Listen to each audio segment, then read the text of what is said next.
Good afternoon, everyone. I'm Margaret Mueller. I'm the president and CEO of the Executives Club of Chicago. We're going to give everyone just a minute or two to settle in.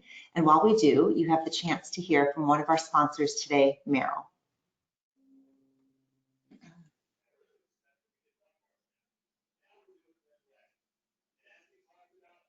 It all comes down to a single defining moment. When a plan stops being a plan and gets set into motion. Today's Merrill can help you get there with the people, tools, and personalized advice to help turn your ambitions into action. What would you like the power to do?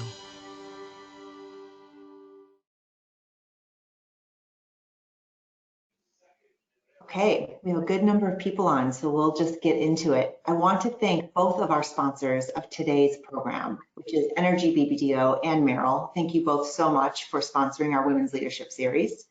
And for those of you who have not joined us yet this season, we are using the GoToWebinar platform, and I'll just give you a quick little how-to.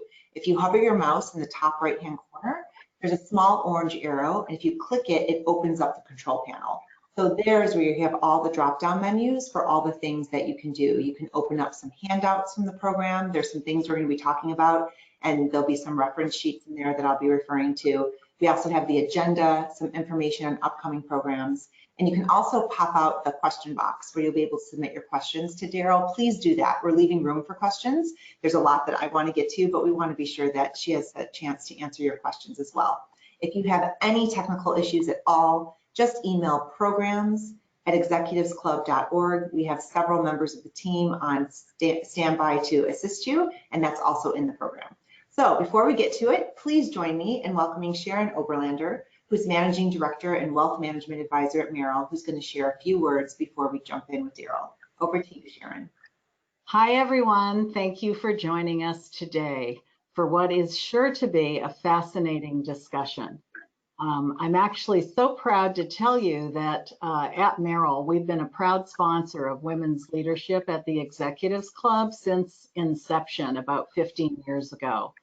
And we really feel, for Merrill and for me personally, we feel it's critical to support initiatives like this at the Executives Club, our Women's Leadership Series, which offers world-class speakers like Deryl McKissack and female executives a vital platform to share their authentic journey. And to also, it provides them a chance to inspire a new generation of women leaders and entrepreneurs.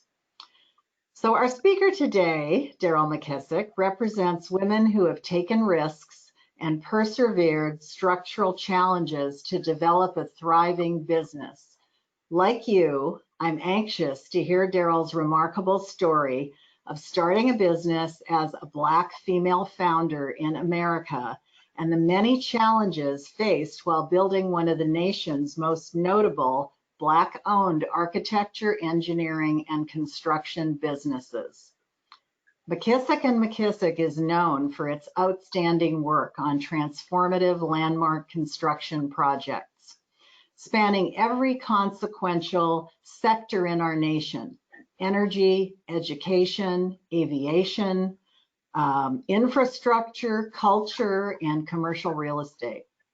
With a portfolio that includes the Obama Presidential Center, the National Museum of African American History and Culture, the George H.W. Bush Library, and the Lincoln, Thomas Jefferson, and Martin Luther King memorials, just to name a few. Deryl's vision and McKissack's projects are helping Americans to see how history and civic engagement impact the nation.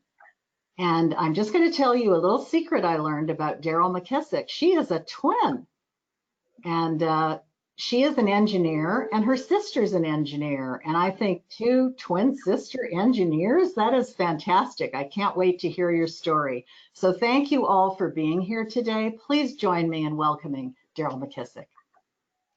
Thank you, Sharon. And yes, everyone's really excited to hear your story. So thank you again, Deryl, for being here today. We appreciate it. Oh, thank you for having me, Margaret. It truly is an honor to speak here at the Executive Club, which I have been following for 20 years and participated in quite a bit. So I'm excited about today. And thank you for Wonderful. your commitment to women and minorities. So let's start from the beginning because you have a fantastic story to tell.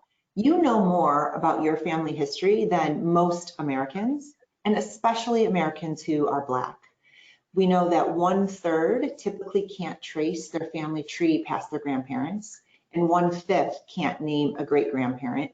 You can name this and much more. So tell us about your family history, how this inspired you. And I think we have some slides that we'll be sharing to illustrate this timeline for folks while you're talking. All right, Margaret. So our family goes back to my great great grandfather who came to this country in 1790 as a slave. He was a builder as a slave, and he passed the trade of building down to my great grandfather who became a master carpenter. Um, and my great grandfather passed our his services or his trade down to my grandfather and his brother. So my grandfather and my great uncle, which is his brother, started our family business in Tennessee in 1905 as architects. They went to school, to corresponding school to learn architecture, and then started the firm in 1905. When they started licensing architects in Tennessee, it was a question if they could even take the test because they were Black. But because they had built so many structures in the city, the governor allowed them to take the test, and they took their test and they passed, and their certificates are 117 and 118 in the state of Tennessee, making them the first Black licensed architects in the state of Tennessee. Then the governor wrote the neighboring states. So they were really the first licensed Black architects throughout the Southeast. So that business was passed to my father, and of course he carried on the tradition. But he also started taking my sister and I to work with him on Saturdays so my mother could have a break. As Sharon just told everybody, I have an identical twin. And so, of course, my mother needed a break on the weekend. And he would prop us up on the drawing tables and teach us how to draw. And by the time we were 12 or 13, he was actually using our drawings for his clients. So we went to school for both architecture and engineering. I'm a licensed PE, and then came out and learned the construction industry by working for a major construction company in the country. So Okay. that's I didn't know if you, but we're going to get into some of the more, recent stuff too. So yes, you have a twin sister. I'm a mother of twins, and I know the shenanigans that they can get into. So I'm sure your mom had her hands full.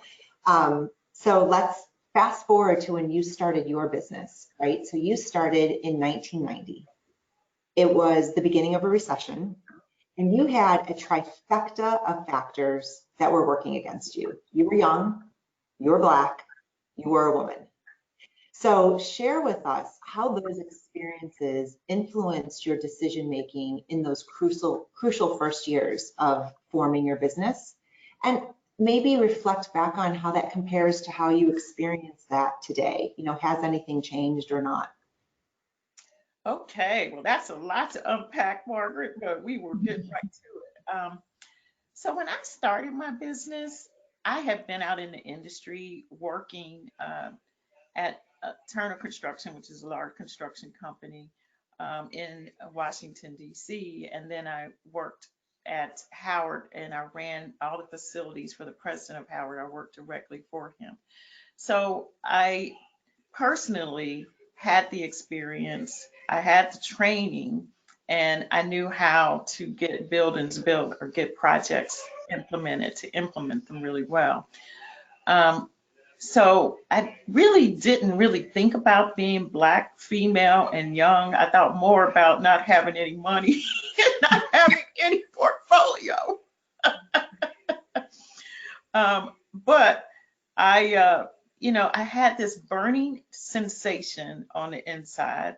People would probably call it passion, that I just wanted to try my own thing. I could have always gone back to the family business and I could have gotten another job, in corporate America. But for some reason, I wanted my little red wagon that I could push to the right or to the left just to see if it would even work. And so I just did that. I put together a list of 300 people that I thought maybe had construction dollars that could hire me. And I started a calling campaign. I just started cold calling people.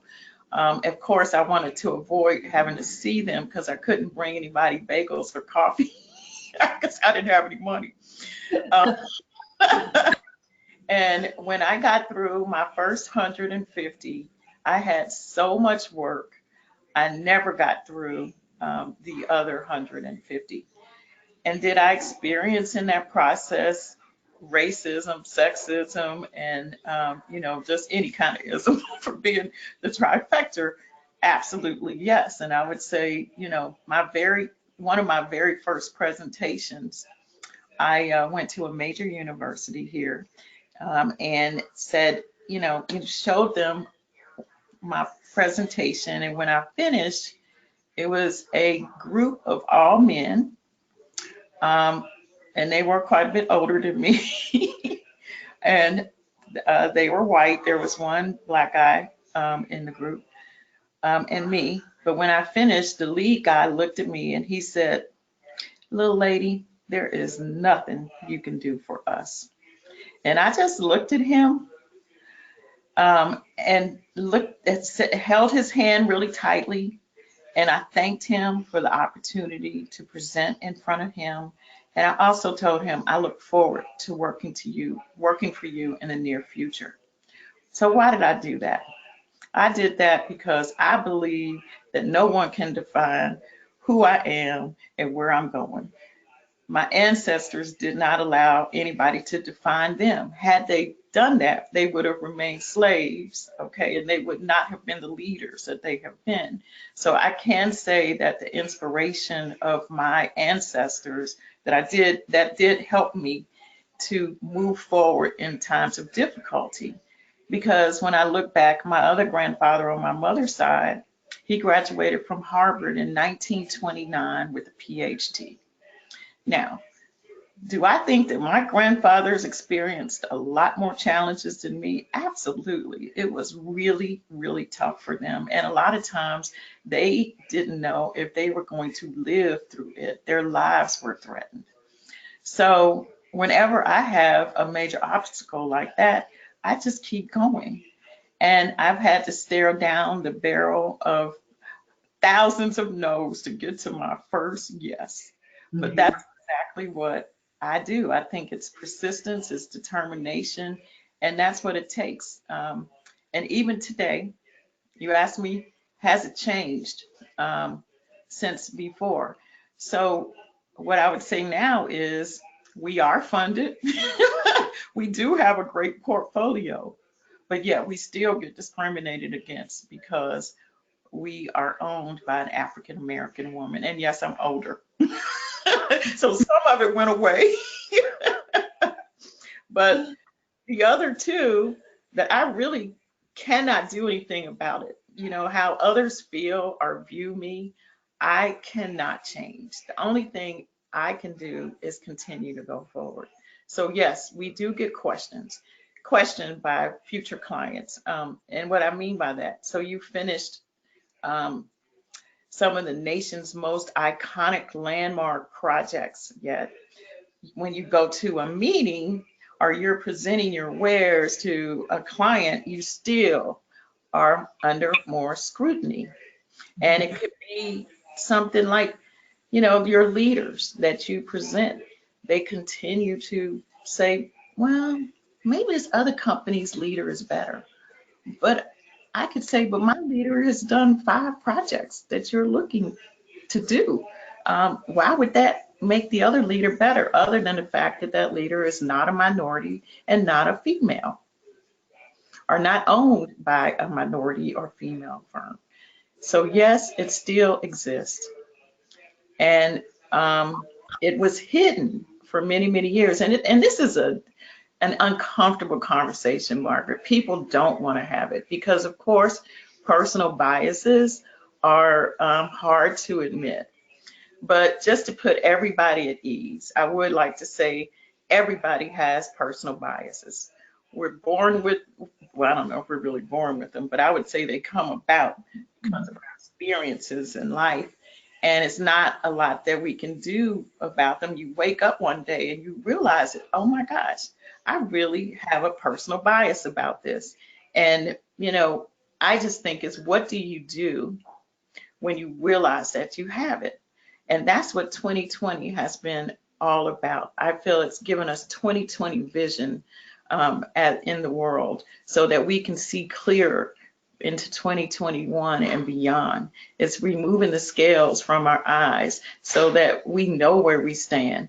You know, we're at a point now where you can't be an innocent bystander on the sideline, silent, or acting like you don't have an opinion when you really do, because nowadays you have to do that. You know, it's all coming to light. Even when you try to hide how you feel, something happens and it comes out. So what do we do to move forward? I just feel like we have to be bridges. But to answer your question, yes, and I can go into the bridges thing in a little while. If you Well, I know, and I know you've put a lot of thought behind this, and you have a plan, as I'm sure no one who knows you is surprised about. And we're going to get into that plan, you know, in a little bit. So we're going to talk more about this for sure. So we know some of your incredible, iconic projects, truly astounding. What was your first big break? What was the project that really got your firm going? Oh my gosh, it was the U.S. Treasury building. And I had the opportunity when President Clinton was in office, I was invited to a reception and I had the opportunity to meet Secretary Rubin, who was the Secretary of Treasury at the time.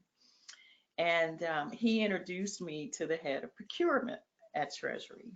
So after that event, I would go to Treasury every 2 weeks. And in those days, you could just walk into the government buildings because we had not experienced September 11th. And I would just go in and I would ask for the head of procurement. His name was Wes Holly. And I would say, Wes, I would love to work for Treasury. Do you have any work for me? And he would say, no, I don't have any work for you. Well, I did that every 2 weeks for 2 years. And finally, one day when I went in there, he said, could somebody just find Miss McKissack something? I am just tired of seeing her. So they pulled out this project, and it was to do design reviews on an electrical distribution system that they were putting into Main Treasury. And I'm like, I'll take it. I was just so excited. So after I signed the contract, which was only like a couple of days later, I got home around 10:30 at night and the phone rang and I answered it. And this guy said, can I speak to Mr. McKissack? And I said, well, he's dead. I said, what kind of jokester is this? I said, I'm laughing on the telephone because, of course, I'd had a glass of wine at dinner celebrating my new contract. And he says, well, this is the Secret Service. And I said, oh, yeah, right. Tell me another one. And so he says, well, lady, the Treasury building is going up in smoke. I said, I just left downtown and I didn't see any smoke. He said, well, why don't you turn on your television? So I turned on the TV and there was the Treasury building going up in smoke. And I just said, oh my God, this really is the Secret Service. So I said, how can I serve my country?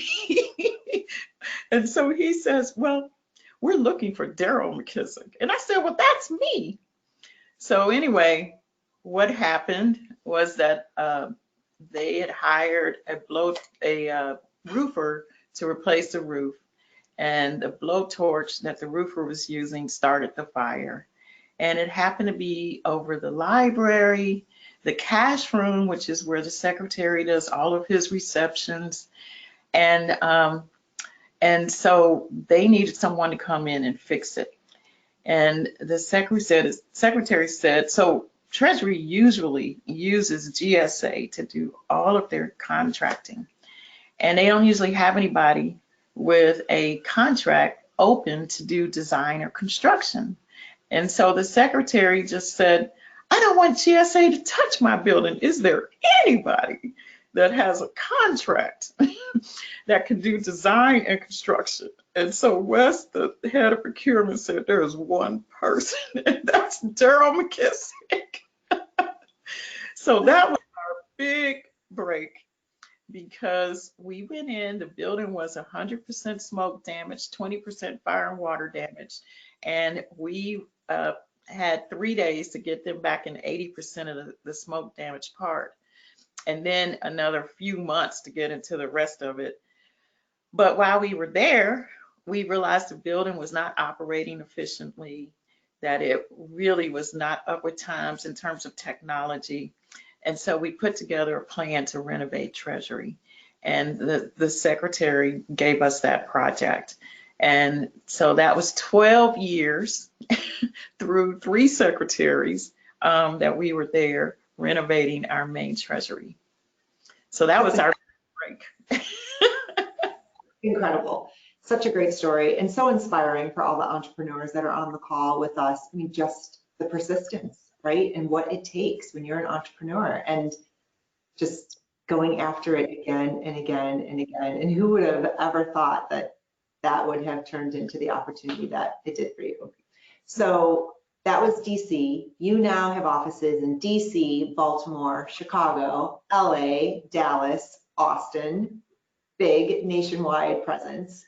And we are in Chicago, and I know you live in Chicago. So let's just talk about Chicago a little bit. You know, why Chicago, and what role does our city play in your overall business strategy?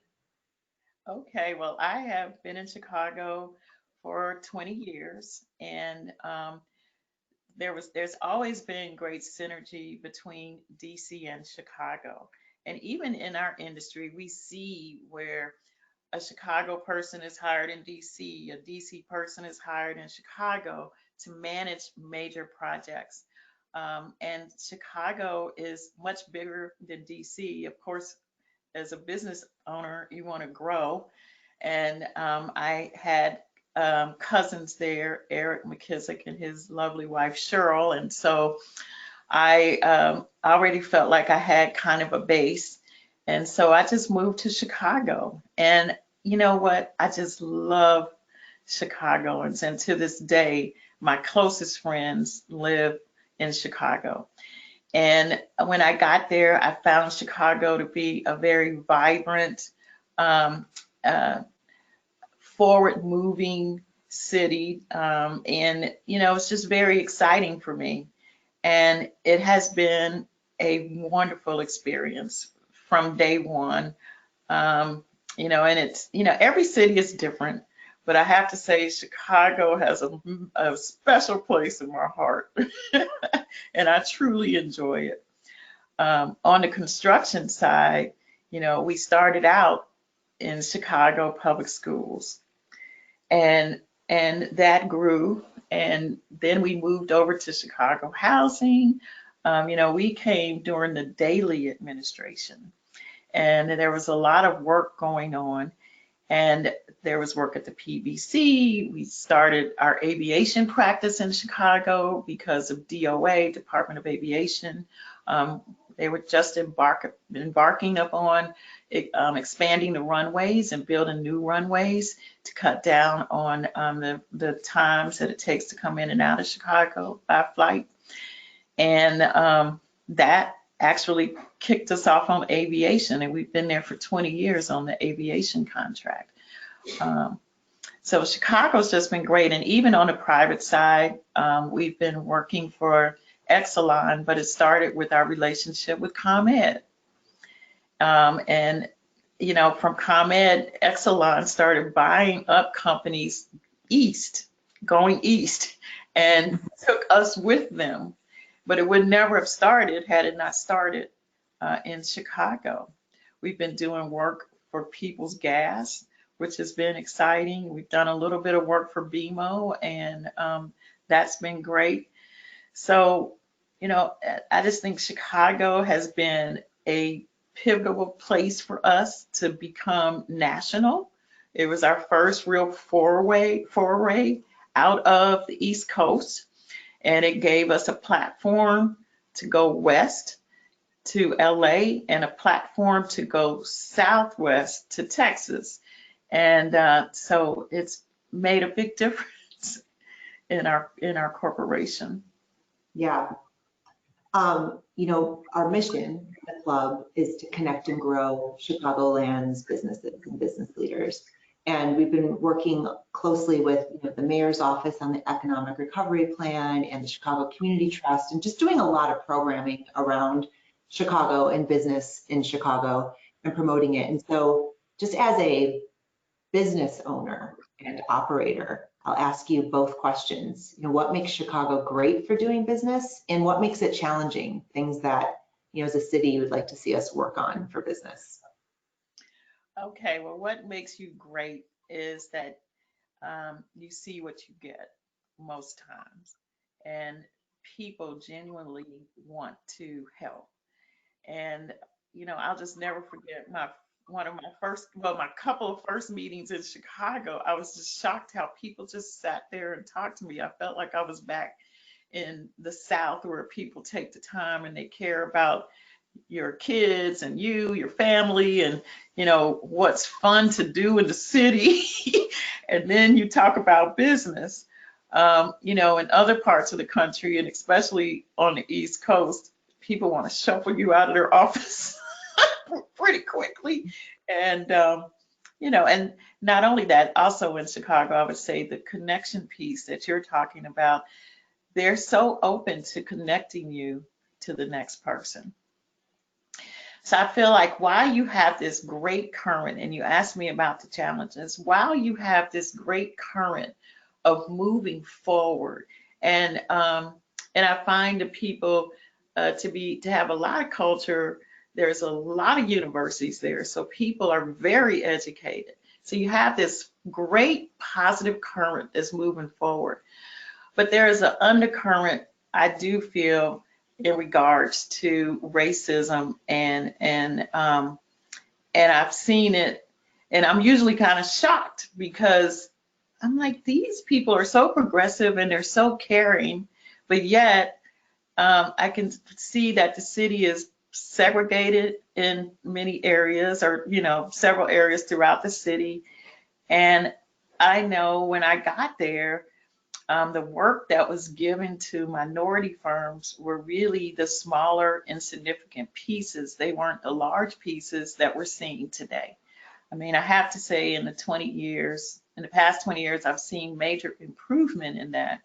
But there's still a little bit of work to do on the racism piece, and having true equity for all people. Mm-hmm. And that's where I would like to see some improvement. And I know that's a big focus of the mayor and the plan, and we're going to be talking about that a lot this season and next season and the season after that. So it would be great to keep talking to you about these things as the city continues to lean into that.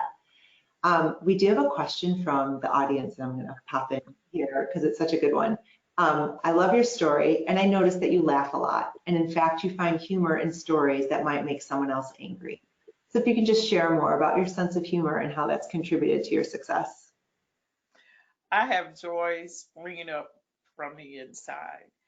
And regardless of the obstacle, regardless of the situation, I try to hold on to that. And the reason why is that I think it calms me down. I used to get very angry about certain things, and but if it's all about your mind, and it's mind over matter, and I feel like as long as I keep my center of joy, I can spread that joy. I want to be a light to people. I was talking about bridges earlier. In this time, we've gone through a contentious election. We've had this pandemic that people are upset about. We've had the George Floyd moment. We've had crazy weather, you know, a sandstorm coming from Africa. Who would have ever thought? And what's come out of this is that people are really divided. I feel that we have a lot in common and that I can be a bridge. And the more people that can join me in being a bridge to others can help heal this nation, because we're at a point of either we're going to unite or we're going to allow this to get worse. And I would rather see us unite. So how do we do that? That's what I love about my industry, because we manage stakeholders' expectations on all of our projects. And each of these stakeholders have a vision or they have a strategy that they want to see implemented. So what we have to do is really listen to that, try to understand that, and try to bring all the stakeholders together while evaluating the facts, what's really true. Because there's a, you know, what happens when people get into their vacuum and they're set on, you know, their position, they see things differently, and they sometimes just don't even see the facts. So we have to figure out how to present these facts and sort of help people to understand each other. And it's not really that we're so far apart. And a lot of it is fear, because some people are fearing, they don't want to give up what they've had for generations. Other people are saying, you know, we don't want to give up. We just want fairness. We want equity.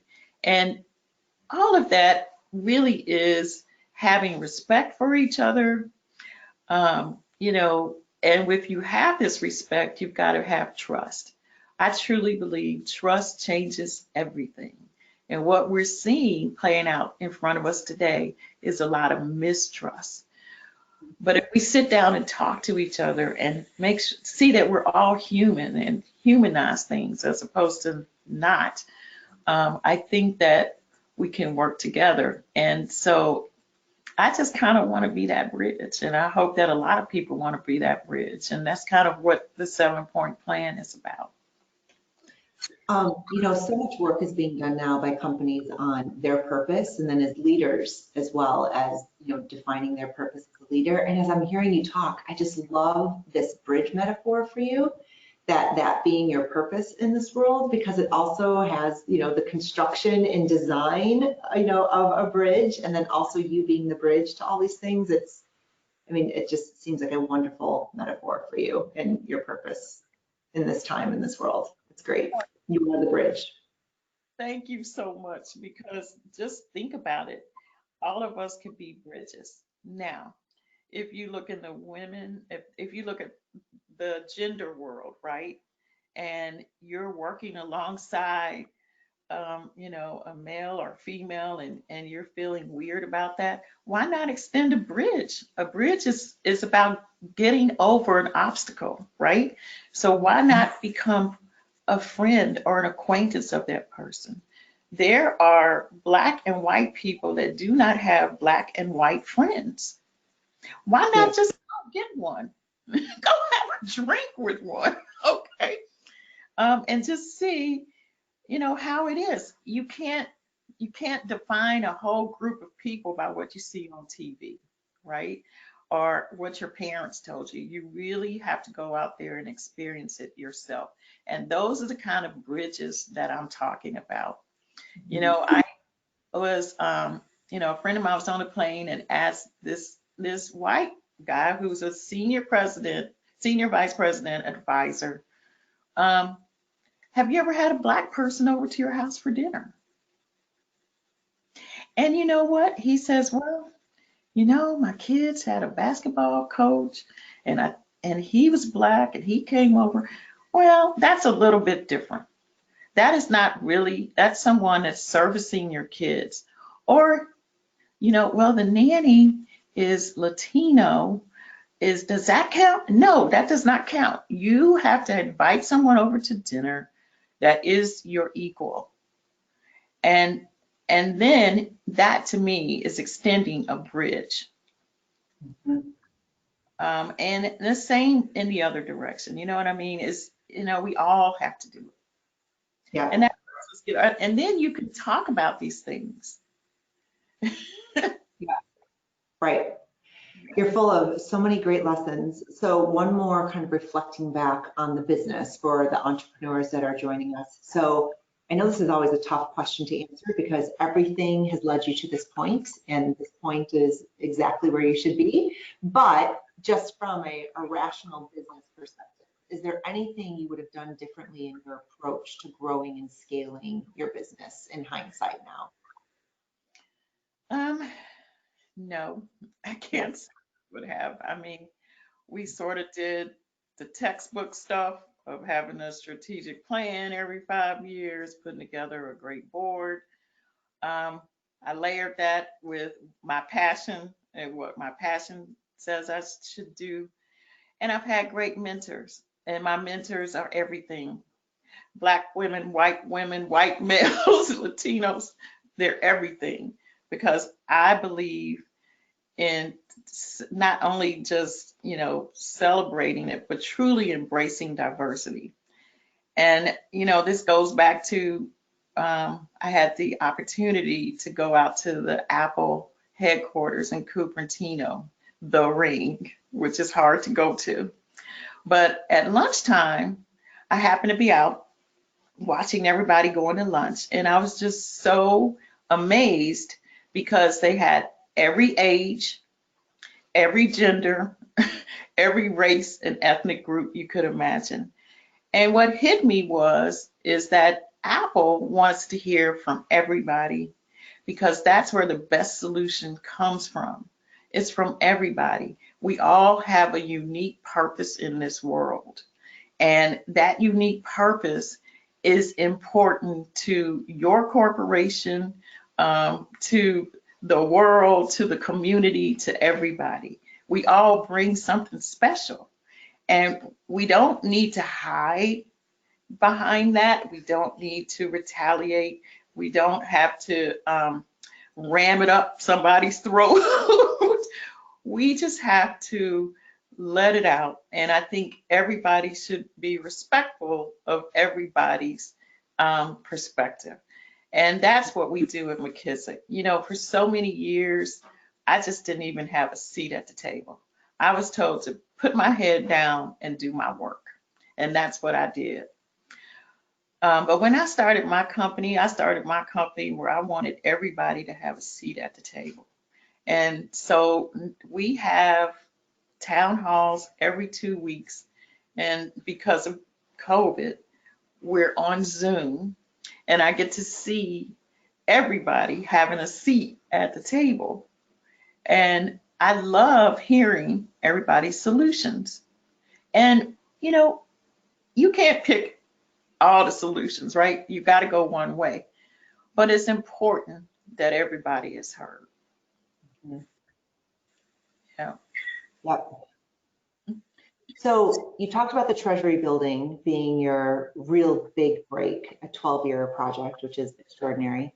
And we heard Sharon at the beginning just rattle off just a few of your projects, which are some of the most significant historical projects in the US. The National Museum of African American History and Culture, the George H.W. Bush Library Foundation, the Lincoln Thomas Jefferson and Martin Luther King Jr. memorials. And for those of you who are watching, that's in the handouts. If you click, we have a little McKissack Slides PDF, and you can see some of these wonderful buildings that Deryl and her team have worked on. But I'm curious, of all of those, which was your favorite? How did it make you feel? Why was that project your favorite one? Whichever one I'm working on at that time is my favorite. They all bring so much to society, and they all have a different meaning, and they are pieces of a puzzle. And so for me, it's hard for me to say which one's better. One stands for civil rights, one It stands for the points of light. That's George Bush.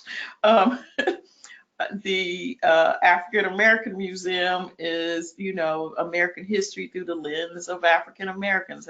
That perspective has never been on the National Mall. The Obama Presidential Center. I mean, oh my gosh, what can you say? That's Obama. And the wonderful things that he did for 8 years that we have missed. And to be a part of his legacy has truly been an honor. They all have played a role in shifting America's paradigm and thought in terms of humanity. And it's just been a blessing that our family, who has gone through so many obstacles and challenges, have had the opportunity to lead these projects. I don't even have words to say about that, except just, I have joy. Yeah, we can tell. So, and you and I talked a little bit before this, so I know some of these answers, which is why I want to ask some of these questions. So for a lot of entrepreneurs starting out, sometimes like the need for revenue can just drive them to feel like they just need to take anything and everything that comes their way, right? Like they can't really have the liberty to say no to things until they, get some revenue and get the flywheel going. But for you, were there any projects that you said no to? Yes, I have always felt that we should not do projects that we can't be successful in. Because, when we started out, I took the mission of my ancestors to be the mission of our company, which was to be trustworthy partners, which means that you underpromise and over-deliver, but you have to be able to deliver. And I think that's why we've had so much success and so many repeat clients. 15 years ago, because of experiences of seeing dilapidated schools and the experience of our kids living in these places that were despicable, they were worse than prisons, our mission changed. And that mission was that we would enhance the lives of people through the design and construction industry. So at that point, then we were saying, okay, we're only going to take jobs where we're going to be an asset to the job, but we want to take jobs that truly make a difference in people's lives.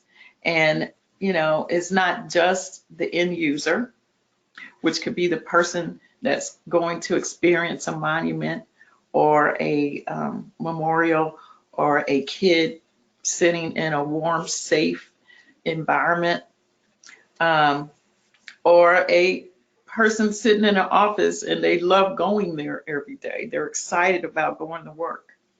But we also want to be, we want to enhance the lives of our clients and make it easier for them to do their job every day. If you are managing a major business and you have to worry about the construction piece of it every day, because that could keep you up at night. It's always a huge piece of your bottom line. When you can lay down and not worry about that, or go to work that day and know that you're going to, you can keep concentrating on what you do and allowing us to concentrate on what we do. And that we do that so well that you don't have to think about that. That is truly enhancing someone's life. Mm-hmm. So we don't take, we don't take projects that are, that don't enhance people's lives. Now, it was a time where we did some projects like prisons that we don't do anymore. And it was actually Kamala Harris who said, Daryl, I can't help you with prisons because I don't believe in that really. And so I said, she's right. Why are we doing this? And so we haven't done it in 20 years. Yeah. Yeah. So I feel like we can't have a conversation these days without talking about COVID. And I know people are a little tired talking about COVID, but it is very interesting for your industry, right? And so if you could just share one or two things of how COVID has impacted the entire architecture, engineering, construction business. And then, you personally with McKissack McKissack, I need like one big thing that you've pivoted or learned from. Okay, well, for the industry, we were deemed essential. So the industry was able to move forward, yes, with a lot of guidelines, and it did slow down some of the actual construction.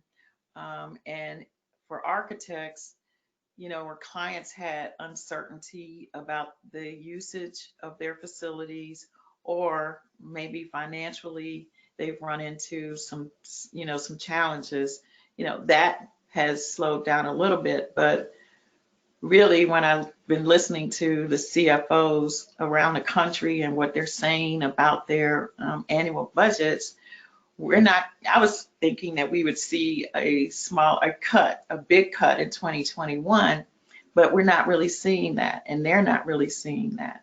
So the industry as a whole, I feel is, at least where we are, is still moving ahead.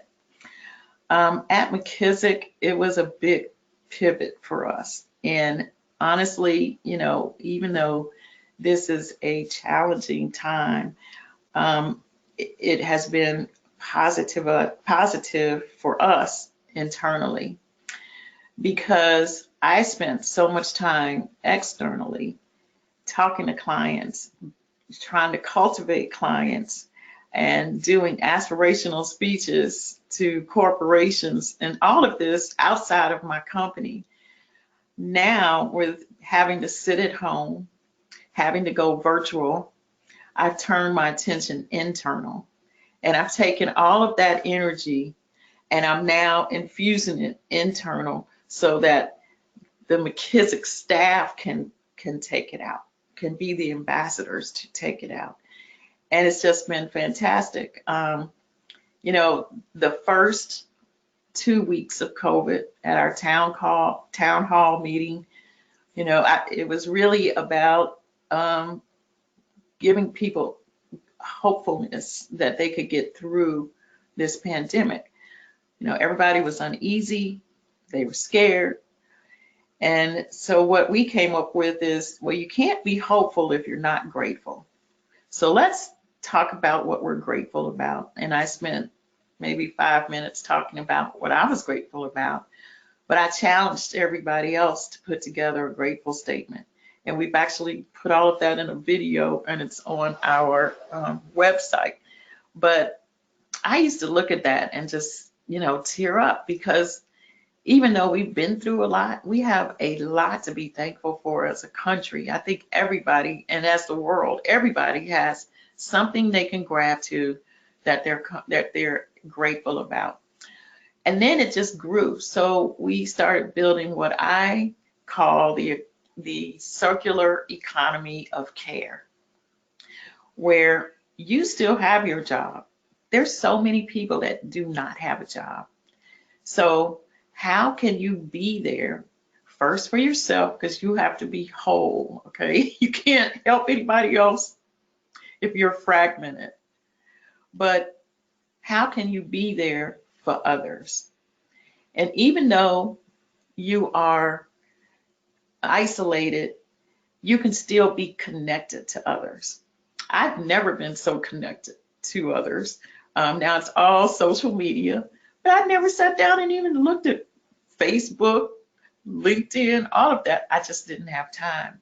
Now I am truly into it and super connected to a lot of great people that, I've known for, my 30 years of being in this business, and even new people. And I use it as just that source. So, that I think has been great during this COVID time. So at McKissack, we're closer, we're truly a family, and we're trying to spread that joy out to others. Yeah. So I keep looking over here because this is where all the questions are coming in, and we have a lot of them, but I really want to get to your plan too. So let's, get to your plan and then we'll see if we have some time for more of these questions. So just to set the stage for everyone.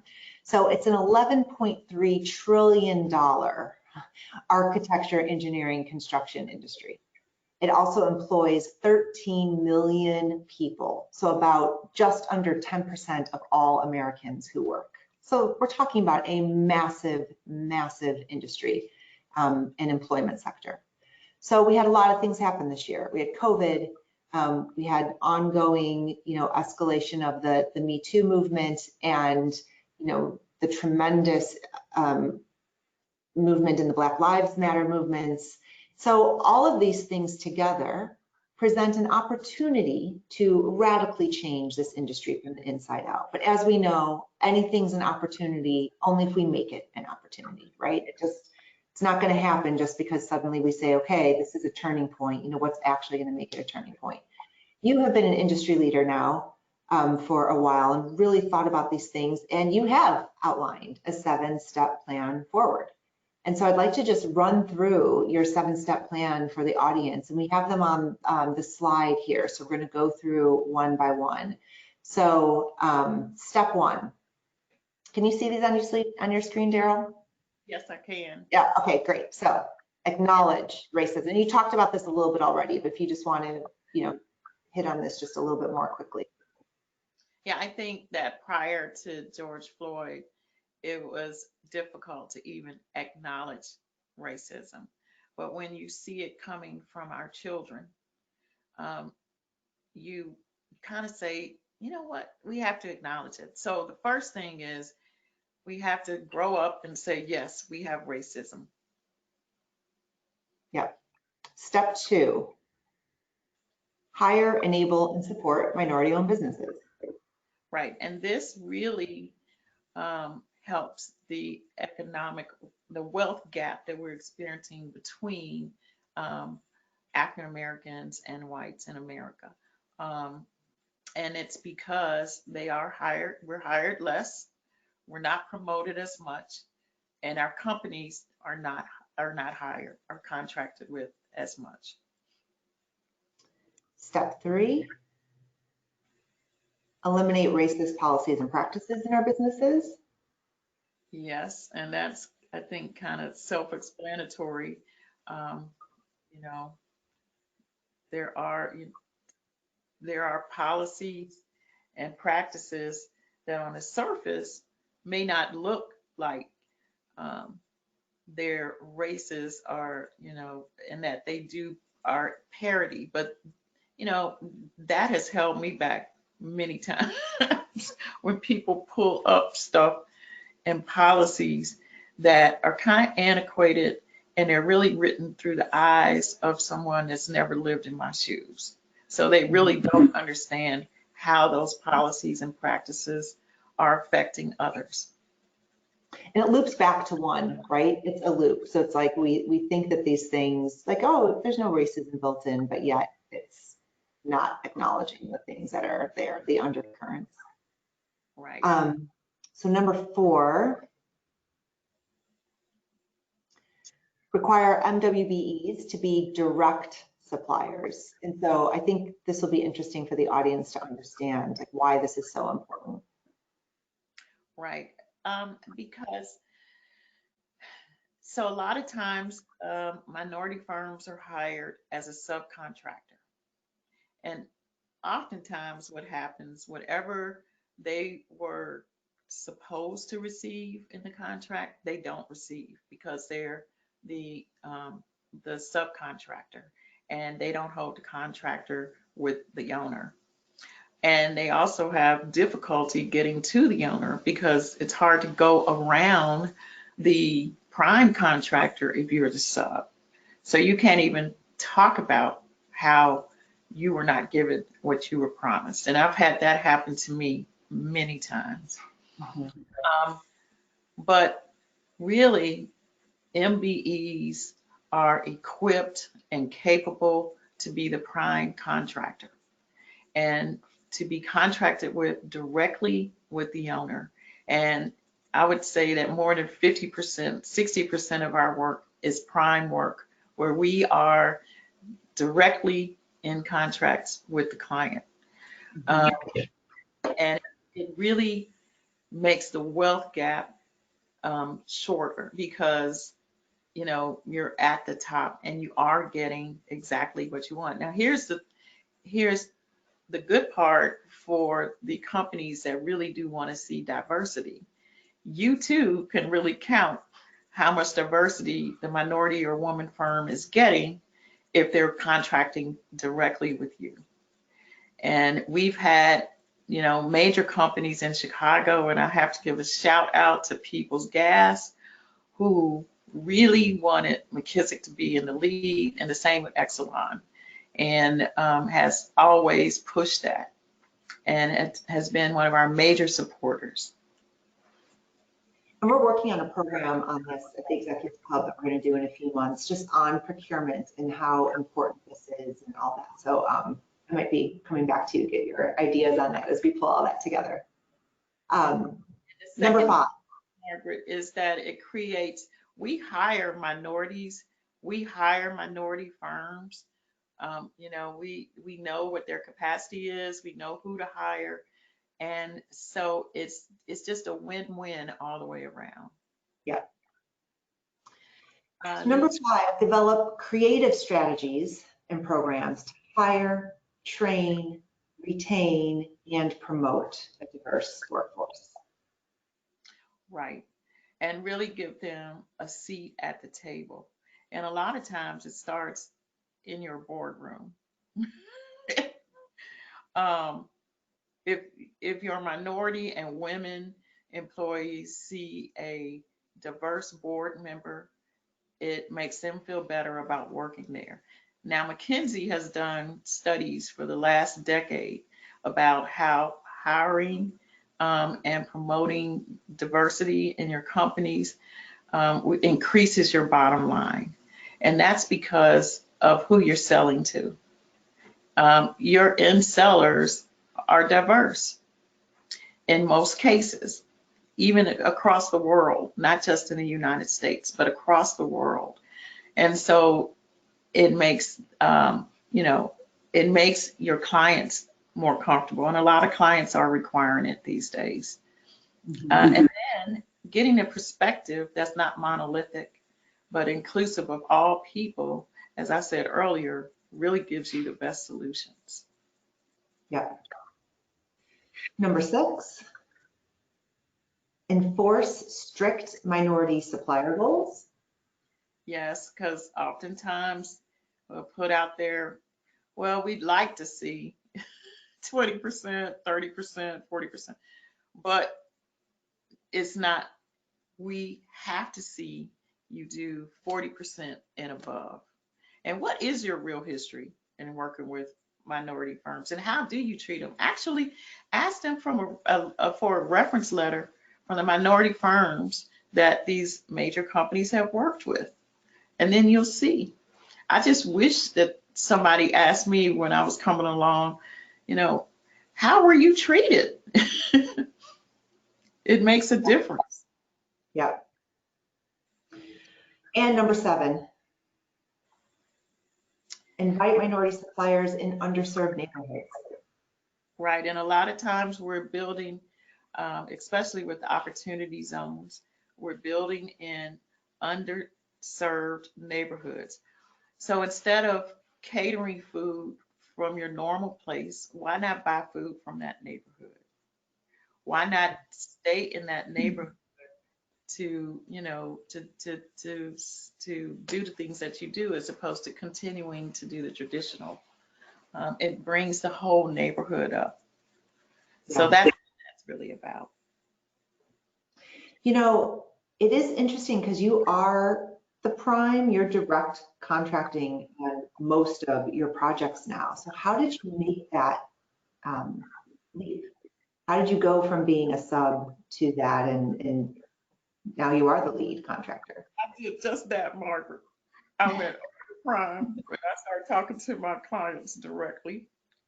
Yeah. And them, you know, I had to convince my clients that I could do the work. And I started with subbing to major firms and McKissack as the prime. And then they started realizing, oh, wow, Daryl's people can actually do this and they don't have to be a sub. So that's how that started. And I have to say, in every city that we've done work in, we've helped to build the minority capacity, the people behind us, because we believe that's key. And, you know, MBE and WBE sustainability is what we're talking about here. So what we see as women and minorities is that we can get our first job, and then what happens? You know, if you don't get the second job, then you go back to where you were. Sustainability is where you continue to get a steady amount of work so that you can grow. That's what happens with majority companies. They get a check from those people, from that client every single month. Let that go down. See what happens. Well, it should be the same for minorities and women, that, you know, they too are getting sustainable work. So we feel like one of our brand pillars is MBE Authority, because we've lived it, but we're also trying to implement it for others in all the cities that we go to. Yeah. You just have to go to the client to start talking to them directly. Have that swagger that you've developed over the years. So we have to wrap, which makes me very sad because there's a lot more I wanted to talk with you about, and we have covered a lot of ground. So my last question for you will be, you know, just the most important lesson you've learned along the way that you want the audience to take away with them.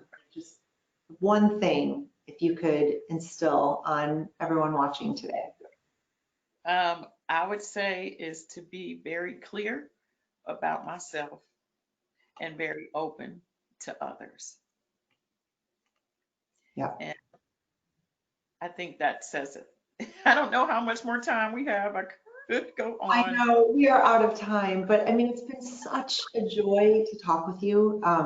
You're just so inspiring, and I'm sorry we didn't get to everyone's questions. There was a lot that we wanted to cover, but maybe we'll be able to talk with Deryl again sometime. So thank you so much for being here, sharing your story and your journey. It's been such a pleasure. Thanks to everyone who joined us today. I wish you a wonderful rest of the day. Take care, everyone.